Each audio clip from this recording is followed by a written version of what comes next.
So I guess unusually we put most of our financial resource and our capacity and most of our staff are working outside the building.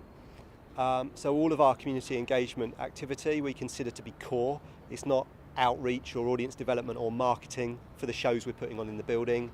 It's practice, it's art practice in its own right. And sometimes that might fold back into the building, but often it doesn't. So we're funded by AGMA, the Association of Greater Manchester Authorities, to deliver kind of grassroots arts activity in communities. And we're always responding to a gap or young people's expression or desire for something to be happening where they live that isn't there currently, or an artistic idea that they have that they want to see through.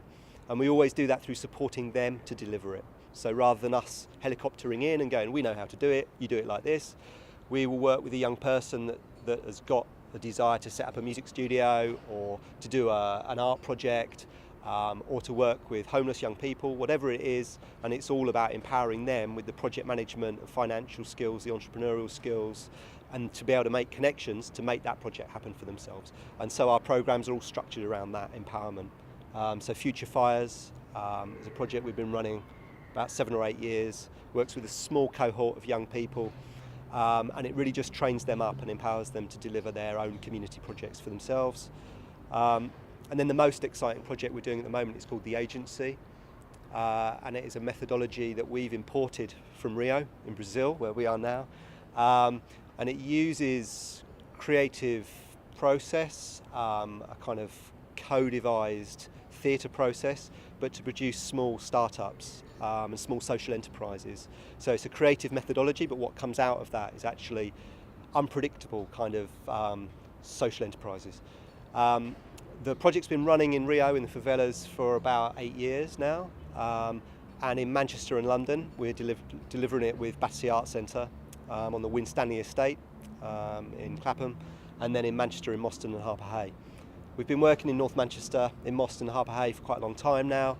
A lot of challenges in that part of the city, pretty much untouched by the rest of the cultural offer of the city centre, and it's multiply deprived in many ways. So the experience of growing up there is challenging, but also kind of the young people from that part of the city are also amazing. They're really entrepreneurial. So the agency works with them to develop their business ideas, and then uses arts and creativity to develop those ideas, and then we invest in 3 a year. So we put real money into those projects and help those young people set them up and deliver them. Those projects have been things like a baking project for families that access food banks called Crumbs. So a young guy, Adam, has delivered this project where he actually teaches baking, but the ingredients are all sourced from food banks. A project called Boundless Books, where a young girl, Beth, who was in care, has set up a book sharing project for other young people in care. So she writes to them and sends them a book, and asks them to then think about a book that they would want to send to another young person in care, and that is being trialled across Greater Manchester currently. And then there's a basketball project, a music studio project, a board game about growing up on an estate, a bit like the game of life, called Life's What You Make It. So all these projects, amazing kind of ideas for small businesses, and they're not projects we would dream of in a million years. So as an arts organisation, we'd never come up with a baking project or a sewing project or a reading project in care homes. That's not something we would ever come up with. So those projects actually have reach that we could only imagine as an arts organisation. So it's a really exciting programme. And our plans for the agency over the next 2-3 years is to start to roll that out nationally. So we're talking to our funders about other UK cities.